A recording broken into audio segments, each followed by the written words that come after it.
Hello, I am Shivi Saxena, TGT from Gyandeep senior secondary public school. Students, जैसा कि आपको पता है हमारा चैप्टर नंबर 3 सिविक्स का स्टेट गवर्नमेंट ये हमारा रनिंग में है। ये अभी कंटिन्यू वे में है, ये चल रहा है, जिसमें आपने बहुत सारी चीजें समझी थी, जाना था कि आपने इस चैप्टर में क्या है। तो सबसे पहले बच्चों हमने देखा था कि हमारे गवर्नमेंट के कितने ऑर्गन्स होते हैं। उसमें आपने देखा पहले लेजिस्लेटिव, एग्जीक्यूटिव एंड जुडिशियरी, ये तीनों आप समझ चुके हैं। धीरे धीरे आपको सब कुछ समझ में आया था कि गवर्नमेंट किस तरह से फंक्शन करती है, अपनी पावर को किस तरीके से डिवाइड करती है। तो गवर्नमेंट के 3 फंक्शंस होते हैं, 3 ऑर्गन्स होते हैं आपके, वो आप इसमें समझ चुके थे। इसके बाद आपने सबसे पहले लेजिस्लेचर को भी समझा था कि लेजिस्लेचर क्या होता है, ये आप लोग जान चुके थे बच्चों। और इसका क्या फंक्शन है, ये स्टेट लेवल पर काम करती है। आपने बहुत सारे आपके क्वेश्चन थे जो कि आप समझ चुके थे। ये सेपरेट पावर है आपकी एक लेजिस्लेचर, जो आपने इसमें बहुत सारी चीजें समझी थी। और how it control the executive etcetera, ये भी आपने इसमें देखा था कि ये एग्जीक्यूटिव को किस तरीके से कंट्रोल करता है, ये भी आप समझ चुके थे। डेमोक्रेसी हमारी कब अच्छे से रनिंग में रहती है, फंक्शन कब अच्छा होता है उसका, जब हमारे सिटीजन्स उसका अच्छा रिस्पॉन्स देते हैं, ये भी आप समझ चुके थे बच्चों, है ना। इसमें हमने बहुत सारी चीजें देखी थी। आपने देखा था कि आपकी जो लेजिस्लेचर है 2 पार्ट्स में डिवाइड कर दिया था इसको, एक लोकसभा और दूसरा राज्यसभा। आपने ये भी समझ लिया था लोकसभा में हमारा लोअर हाउस आता है पार्लियामेंट का, और राज्यसभा में अपर हाउस हमारा पार्लियामेंट का बताया गया था। इतना मैं आपको समझा चुकी थी बच्चों। इसके बाद हम लोगों ने सेकेंड ऑर्गन को लिया था जो था एग्जीक्यूटिव, है ना। एग्जीक्यूटिव के भी आपने बहुत कुछ समझ लिया था, जान लिया था कि एग्जीक्यूटिव क्या होता है ना। तो एग्जीक्यूटिव वो कानून जो लॉ नियम बनाता है हमारा लेजिस्लेचर, एग्जीक्यूटिव उसको लागू करता है, उसको हमारे ऊपर हमारे लिए चलाता है कि उसको हमारे लिए करना बहुत जरूरी है, तो लागू करता है एग्जीक्यूटिव, ठीक है। आपने इसमें बहुत सारी चीजें देखी थी कि पार्लियामेंट्री जो आपका एग्जीक्यूटिव होता है भारत में, वो आपके कई पोजीशन पर देखा गया है, जैसे कि प्रेसिडेंट के रूप में इसकी पावर पोजीशन बहुत बड़ी होती है। Vice president, council of minister, prime minister जो पॉलिटिकल एग्जीक्यूटिव है, ये पॉलिटिकली इसमें काम करते हैं, ये आप समझ रहे थे इसको, है ना। ये भी आपने इसमें देखा था। परमानेंट एग्जीक्यूटिव जो था, जिसे ब्यूरोक्रेसी कहा जाता है, इसमें हमारे IAS, IPS एक्सेट्रा ये शामिल होते हैं, ये आप समझ चुके थे बच्चों। और एग्जीक्यूटिव डिफरेंट टाइप का होता है, पार्लियामेंट्री लेवल पर, सेमी प्रेसिडेंशियल लेवल पर, प्रेसिडेंशियल लेवल पर, मोनार्चिकल और सेरेमोनियल लेवल पर ये हमारा एग्जीक्यूटिव काम करता है। और इसके अलावा prime minister, PM, other ministers और लार्ज एडमिनिस्ट्रेटिव मोनार्ची जो होता है, इसके लिए बहुत ज्यादा काम करते हैं, इसमें आगे बढ़ते हैं। अब बच्चों हम जो आगे इसके देखेंगे वो हमारा 3rd बॉडी है, क्योंकि आपने 2 बॉडीज क्लियर कर लिए थे, 2 ऑर्गन्स क्लियर कर लिए थे। हमारा जुडिशरी पार्ट जो था वो रह गया है। आज जुडिशरी को क्लियर कर लेते हैं, देखते हैं कि जुडिशरी में क्या बताया जा रहा है, ठीक है। तो हमारा जो 3rd पावर है, सेपरेट पावर में जिसमें डिवाइड किया है, उसमें हमारा 3rd नंबर पर आता है, वो है आपका बच्चों, वो है जुडिशियरी। क्लियर है आपको? अच्छा, अब देखिए, आपने देखा वो ऑर्गन, वो आपका जो लेजिस्लेचर होता है वो कानून बनाता है, एग्जीक्यूटिव होता है उसको लागू करता है, जुडिशरी क्या करता है, ये दोनों के काम देखता है कि इनका काम ठीक से चल रहा है या नहीं चल रहा है, ये जुडिशरी का काम होता है, ठीक है। तो अब एक एक करके थोड़ा सा समझते हैं उसको। जुडिशरी में बच्चों, ये जुडिशरी जो होती है वो इंडिपेंडेंट होती है, इतनी स्वतंत्रता होती है बच्चों इसमें कि एग्जीक्यूटिव और लेजिस्लेचर इसमें किसी भी तरीके का इंटरफेयर नहीं कर सकते, इनको करना नहीं चाहिए। आदर इन द फंक्शनिंग, किसी भी तरीके की फंक्शन में, और डिसीजन, और जो भी डिसीजन जुडिशरी ने लिया है उसमें किसी भी तरीके का इंटरफियर नहीं कर सकता जुडिशरी के लिए।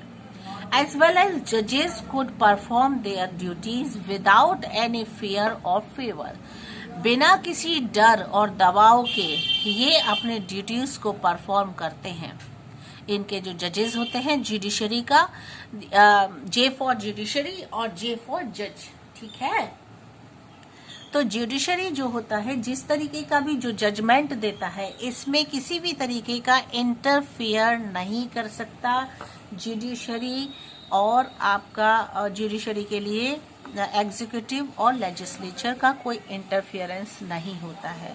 इसका काम होता है ये देखना कि पूरी जिम्मेदारियां अच्छे से की जा रही हैं, नियम कानून लोग मान रहे हैं या नहीं। अगर नहीं मानते हैं तो इसको इतनी अथॉरिटी होती है, इतना राइट होता है कि ये किसी भी तरीके का एक्शन उठा सकता है, ठीक है। तो ये रहा आपका फर्स्ट पॉइंट। सेकेंड पॉइंट में आप देखेंगे कि supreme court is considered as the guardian of the constitution. Constitution क्या होता है? संविधान को बोलते हैं, ठीक है। संविधान का एक गार्जियन के रूप में काम करता है सुप्रीम कोर्ट। गार्जियन से मतलब बच्चों ये है कि ये एक जैसे अपने बच्चे की सुरक्षा रक्षा करते हैं उसके पेरेंट्स, उसी तरह से संविधान की रक्षा सुरक्षा पूरी तरह से करता है हमारा गार्जियन बन करके सुप्रीम कोर्ट ऐसा करता है। क्लियर हो गया? आप देखिए जुडिशरी के लिए क्वेश्चन आता है, what do you understand by this term. आपने इन सब चीजों से क्या समझा बच्चों, है ना। तो देखते हैं क्या आपने इसका रिजल्ट निकाला।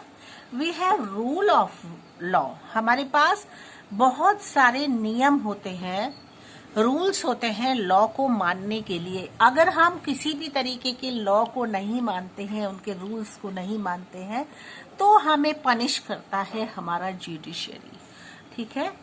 तो ensure this rule of law, पूरी तरह से इंश्योर करता है हमको कि लेजिस्लेचर और एग्जीक्यूटिव ने जो लॉ दिए हैं उनको इंश्योर करता है हमारा judiciary. We have a judicial system that consists of the mechanism of courts that a citizen can approach when a law is violated. अब देखिए, अगर कानून को कोई नहीं मानता है, अव्यवस्था फैलाता है, तो उसको पूरी ताकत के साथ, पूरे अथॉरिटी के साथ जुडिशियल सिस्टम जो होता है उसको वो उसे पनिश करता है, या उस सिटीजन के लिए कोई भी वो आदेश निकाल सकता है, ठीक है। फिर देखिए judiciary plays a crucial role in the functioning of India's democracy. आप देखिए जो भारत की डेमोक्रेसी है, अपना जो प्रजातंत्र है, उसको चलाने में, उसको आगे बढ़ाने में जुडिशरी जो होता है बहुत ही क्रूशियल रोल अदा करता है। क्रूशियल से मतलब बहुत ही ज्यादा इम्पोर्टेंट, बहुत ही ज्यादा महत्व रखने वाला ऐसा रोल जुडिशरी का होता है डेमोक्रेसी को चलाने में। अब क्या है, डेमोक्रेसी में हर इंसान को इतनी अथॉरिटी दी गई है, उसको राइट्स दिए गए हैं कि वो अपनी बात को रख सके। ऐसे में बहुत से क्या होता है कि जो रिप्रेजेंटेटिव होते हैं, जो आपके नेता हैं, जो रिप्रेजेंटेटिव हैं, अगर वो अपना काम ठीक से नहीं करते हैं और आम जनता को उनसे कोई परेशानी है, प्रॉब्लम है, तो वो इतना राइट रखते हैं कि वो अपनी बात को जुडिशरी तक पहुंचा सकें, और जुडिशरी उनकी पूरी बात को सुनता है। सुनने के बाद में उसके बाद वो उसी हिसाब से फिर वो एक्शन उठाता है। What is the role of the judiciary? Judiciary का ये सारा रोल होता है बच्चों। कौन कौन से रोल होते हैं अभी मैंने आपको एक एक करके क्लियर किया है। डिस्प्यूट रिजोल्यूशंस, जितने भी आपस में झगड़े हैं, विवाद हैं, उन सबको डिस्प्यूट करना मतलब खत्म करना। जुडिशली रिव्यू मतलब लॉ को रीचेक करना। जो आपके एग्जीक्यूटिव और लेजिस्लेचर ने लॉ बनाया, नियम बनाया, उन नियम को रीचेक करता है हमारा जुडिशियल, ठीक है। थर्ड पॉइंट देखिए आप, फर्स्ट सेकंड ये हो गए, थर्ड है अपहोल्डिंग द लॉ। लॉ को ये अपहोल्ड करता है मतलब चेक करता है, देखता है कि वो ठीक से काम हो रहा है या नहीं। एंड एनफोर्सिंग फंडामेंटल राइट्स, और जितने भी फंडामेंटल राइट्स है लोगों के लिए बनाए गए हैं वो सारे अपहोल्ड हो रहे हैं, लोगों तक पहुंच रहे हैं या नहीं। कई बार क्या होता है बच्चों कि जो नेता होते हैं, रिप्रेजेंटेटिव होते हैं, वो सिर्फ मात्र चुनाव जीतने के लिए बड़ी बड़ी बातें करते हैं, लेकिन जब वो जीत जाते हैं उसके बाद वो अपनी सारी ड्यूटीज भूल जाते हैं। फिर वो ऐसा कुछ नहीं करते जो पब्लिक के बेनिफिट के लिए हो। उस समय अगर पब्लिक अपनी आवाज उठाती है, वो अपनी बात को आगे रखती है, तो जुडिशरी जो होता है इसके खिलाफ एक्शन उठाता है। समझ गए? तो ये जुडिशरी के बच्चों बहुत सारे काम होते हैं जिन्हें आपने समझा और देखा। यहाँ तक इस चैप्टर का ये आपके लिए एंड हो गया, जो मैंने अपने नोट्स के द्वारा आपको समझाया था। अब थोड़ा सा बच्चों इस चैप्टर को अपनी बुक से और देख लेते हैं कि स्टेट गवर्नमेंट हमें क्या बताती है। वही सेम चीजें हैं बच्चों, कुछ भी अंतर नहीं है। जो आपको नोट्स में बताया वही आपकी बुक में भी बताया जा रहा है। देखिए, the legislature, executive and judiciary, 3 हमारी बॉडीज होते हैं, ब्रांचेस होते हैं गवर्नमेंट के। इसमें लेजिस्लेटर जो होता है, इसमें विधानसभा, विधान परिषद, जिसे हमने आपसे बोला था लोकसभा और राज्यसभा, ठीक है, तो वो है ये आपके। इसमें आप देखिए जो विधानसभा होती है बच्चों, अपर हाउस होता है, ये ऑलरेडी आप समझ चुके थे, है ना। और जो विधान परिषद, सॉरी, ये विधान परिषद था जो आपका अपर हाउस के अंतर्गत आता है। विधानसभा जो है ये आपका लोअर हाउस के अंतर्गत आता है, ठीक है। इसमें भी मैंने आपको प्रीवियस वीडियो में आपको ये बातें समझा दी थी। इसके बाद था लाइफ ऑफ द विधानसभा। विधानसभा का लाइफ किस तरीके का होता है? नॉर्मली 5 इयर्स के लिए होता है और the same as that of the Lok Sabha in the centre, ठीक है। लोकसभा के बिल्कुल उसी तरीके से सेम होता है सेंटर में, but sometimes in the events of an emergency, कभी कभी इमरजेंसी में भी वोट करना पड़ जाता है अगेंस्ट गवर्नमेंट के। Assembly is dissolved before 5 years and fresh elections are held. क्या होता है, जो 5 इयर्स का टाइम पीरियड है, अगर अचानक से जरूरत पड़ जाती है तो वो उसको हटा करके डिसॉल्व करके 5 ईयर से पहले ही इलेक्शन कराना पड़ जाता है, ऐसा भी होता है, ठीक है। क्वालिफिकेशंस क्या होते हैं बच्चों? इसको भारत का नागरिक होना चाहिए और वो जो होता है उसकी एज 25 से कम नहीं होनी चाहिए और is not holding any post of profit in the government. उससे पहले किसी भी तरीके की वो गवर्नमेंट के पोजीशन पर नहीं होना चाहिए। He has not been convicted by a court with imprisonment of 2 years or more and who is sound mind, ठीक है। किसी भी तरीके का उसके नाम पर कोई भी उसने ऐसा उल्टा गलत काम ना किया हो जिससे कि उसको जेल हुई हो या फिर कोई भी हिंसात्मक कोई भी उसका कैरेक्टर में इस तरीके की कोई बात नहीं होनी चाहिए। वो साउंड माइंड का होना चाहिए, मतलब बहुत ही सुलझे विचारों का। Is eligible to become a member of the legislature, फिर वो एलिजिबल हो जाता है एक अच्छे लेजिस्लेचर के मेंबर के लिए, ठीक है। फिर देखिए लीडर ऑफ द लेजिस्लेचर, जो लेजिस्लेचर का लीडर होता है उसको इलेक्ट करता है स्पीकर या डिप्टी स्पीकर, ठीक है। और फंक्शंस भी इसके जो होते हैं आपके लीडर के लेजिस्लेचर के, वो फंक्शन बहुत सारे होते हैं। सबसे ज्यादा इम्पोर्टेंट होता है कि लॉ बनाना, मेकिंग लॉ, है ना, उसको लॉ को, बजट को पास करना, लॉ बनाना, उनको पास करना, इस तरीके से बहुत सारे इनके लिस्ट होते हैं जो ये बनाया करते हैं सब्जेक्ट्स पर अलग अलग, ठीक है। तो ये चीजें आप देख चुके हैं। और इसके अलावा while the central government makes laws on subject, central government जो होती है वो कानून बनाती है अलग अलग विषयों पर, जैसे कि national importance like defence, foreign affairs, banking, railways, state government, ठीक है। इस तरीके से बहुत सारी चीजें होती हैं जिन पर कि गवर्नमेंट हमारा क्या करती है, लॉ बनाती है, कानून बनाती है।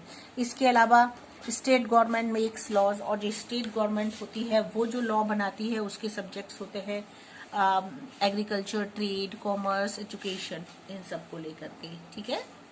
और फिर उसके बाद में जाकर के हमारा मेकिंग ऑफ ए लॉ, एक लॉ किस तरीके से तैयार होता है। सबसे पहले इंट्रोड्यूसिंग ए बिल बना करके तैयार किया जाता है। ऑर्डिनरी बिल होता है या मनी बिल होता है, दो तरीके का होता है बिल, और इसको बना करके पहले उस तैयार किया जाता है। Ordinary bill deal with day to day functioning of the government, ये हर रोज दिया जाता है, रखा जाता है सामने। इसके अलावा बच्चों from a bill to a law, जो बिल होता है वो ए मिनिस्टर और एन एमएलए इंट्रोड्यूस्ड, जो ए मिनिस्टर होता है या एमएलए होता है वो इस बिल को इंट्रोड्यूस कराते हैं हाउस असेंबली में, और उसके बाद डिसीजन लिया जाता है, तब जाकर के vote in the house from here to get the other house to for approval.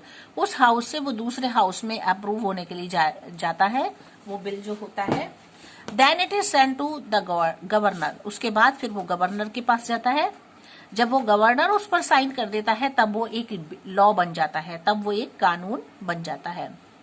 Governor has no power to reject a bill, governor को इतनी पावर नहीं होती है बच्चों कि वो किसी भी तरीके के बिल को रिजेक्ट कर सकें। फिर भी अगर he or she can send it back to the house of its origin with suggestions for change, अगर उसको चेंज करना होता है या उसे कोई सजेशन देना होता है तो उसे वापस करना होगा, दूसरे हाउस में पहुंचाना होगा, ना कि रिजेक्ट करना होगा। समझ गए? इसके बाद देखिए आपके इसी चैप्टर में बहुत सारी चीजें बताई गई हैं जो कि आप ऑलरेडी समझ चुके हैं। एग्जीक्यूटिव के बारे में भी बताया है। एग्जीक्यूटिव क्या होता है?